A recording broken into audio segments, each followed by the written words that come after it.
Hello everyone, welcome to Sanmarga classes. ಯೂಕ್ಲಿಡ್ನ ರೇಖಾಗಣಿತದ ಪ್ರಸ್ತಾವನೆ ಅಧ್ಯಾಯದ 22ನೇ ಪ್ರಶ್ನೆಯನ್ನ ಗಮನಿಸಿ. ಲಂಬ ರೇಖೆಗಳನ್ನ ವ್ಯಾಖ್ಯಾನಿಸಿ.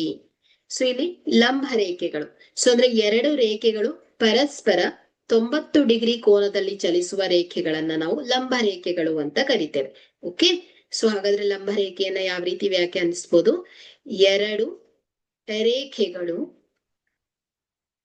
ಪರಸ್ಪರ 90 ಡಿಗ್ರಿ ಕೋನದಲ್ಲಿ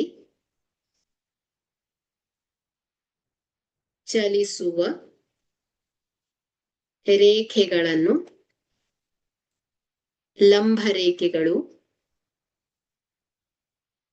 ಎನ್ನುವರು. Okay, thank you.